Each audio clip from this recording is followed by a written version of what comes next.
Moi, j'étais prof de droit d'économie. J'ai enseigné le droit à l'économie pendant 10 ans. Donc j'ai enseigné la création monétaire, comme tous les profs d'économie. Et je l'ai enseigné comme aujourd'hui c'est enseigné, c'est-à-dire que ce n'est pas de façon critique du tout. On décrit, on dit, voilà, c'est comme ça, les banques privées créent la monnaie, ensuite elles vont se refinancer en fonction de leur part de marché, elles vont se refinancer auprès de la Banque centrale. Et puis je passe à un autre sujet, parce que quand on est à un cours d'économie, il y a plein de choses à voir, hein. Il n'y a pas que la monnaie, il y a le chômage, l'inflation, il y a plein d'autres choses. Ça ne m'a même pas effleuré, jusqu'à il y a 3-4 ans, ça ne m'a même pas effleuré de contester le système fondamentalement, structurellement, viscéralement, ça ne m'a pas effleuré d'être révolté. Et Frédéric Lordon, c'est un ami, c'est quelqu'un que j'aime beaucoup, avec qui on discute beaucoup, et qui me disait, quand je lui ai commencé à lui parler de création monétaire, en disant, mais c'est incroyable ce truc, quoi, les banques privées qui créent la monnaie, Frédéric me disait, mais enfin, tu tombes des nues, enfin, d'où tu sors, tout le monde sait ça, on apprend ça en première année de fac. Alors, c'est vrai qu'on apprend ça en première année de fac, mais on n'apprend pas à se révolter. On apprend en première année de fac que c'est comme ça et c'est bien comme ça. Mais c'est pas pareil que si on l'apprenait en disant « Et qu'est-ce que vous en pensez ?»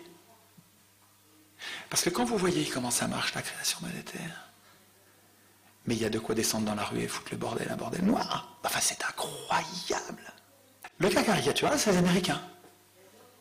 Les Américains, avant 1913, ils avaient une banque centrale, mais qui était encore sous contrôle des citoyens, plus ou moins. Et puis, ils n'avaient pas d'impôt sur le revenu. Ils n'avaient pas d'impôt sur le revenu. La même année, 1913, alors je veux dire, ils peuvent marquer cet anniversaire d'une pierre noire. La même année, les banquiers privés, 5 banquiers, ont réussi avec des manœuvres qui sont... Vraiment, il faut lire ça, quoi. C'est passionnant, il faut lire ça. Il y a 2 gars qui ont enquêté toute leur vie sur le sujet et qui ont retracé ça méticuleusement. C'est passionnant. 5 banquiers qui ont réussi à obtenir que quand l'État américain a besoin d'argent, il n'y a pas de problème.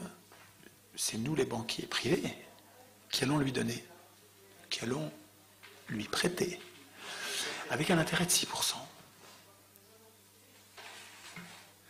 C'est incroyable. C'est génial. C'est génial. Donc, depuis, alors ils n'étaient pas endettés à l'époque, du tout, les États-Unis n'étaient pas endettés. Aujourd'hui,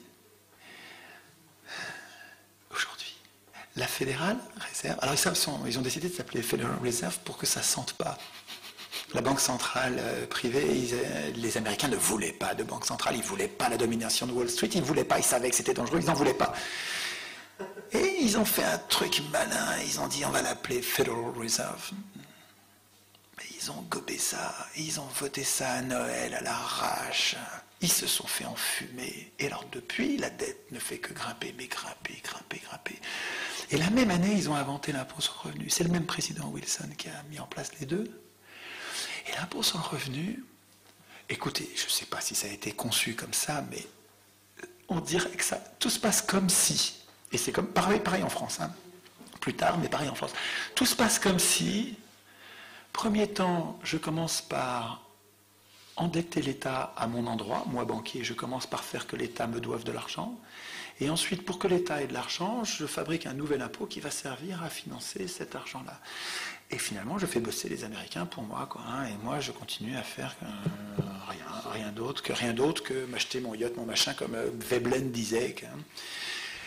Mais attends, mais c'est que ça marche vachement bien, et finalement, l'impôt sur le revenu, il prend tout le service de la dette aux États-Unis. C'est-à-dire que toute la masse monétaire des États-Unis, qui est de la dette, évidemment, il faudra qu'on prenne le temps d'expliquer ça, la monnaie, c'est de la dette.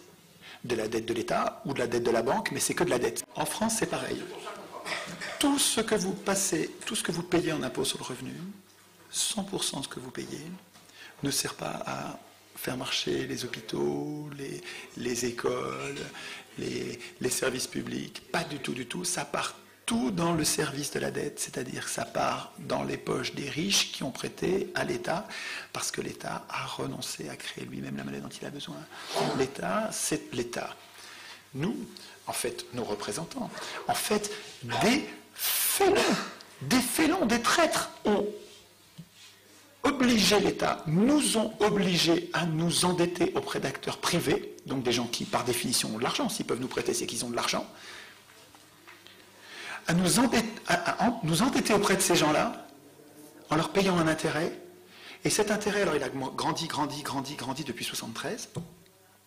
Et si vous regardez les déficits, alors les déficits de chaque année, ils sont égaux au service de la dette. C'est-à-dire que s'il n'y avait pas la dette, on serait resté à peu près, grosso modo, on serait resté à peu près à l'équilibre, à peu près. C'est-à-dire qu'en fait, le déséquilibre, c'est la formation de la dette et le service de la dette, pas le remboursement. C'est inaccessible le remboursement, ça fait trop d'argent. Le service de la dette, juste les intérêts, l'État le prend par l'impôt sur le revenu et le donne aux riches. Mais c'est incroyable qu'on accepte un système pareil. C'est juste incroyable qu'on accepte. C'est incroyable qu'on appelle représentants des gens qui sont capables de nous trahir au dernier degré comme ça. Quand vous faites les milliards et que vous regardez ce qui nous manque pour la Sécu, vous regardez ce qui nous manque pour la retraite, vous regardez ce qui nous manque pour EDF, GDF, tous les services publics, mais attendez, mais vous avez tout ce qu'il faut. Vous avez tout ce qu'il faut.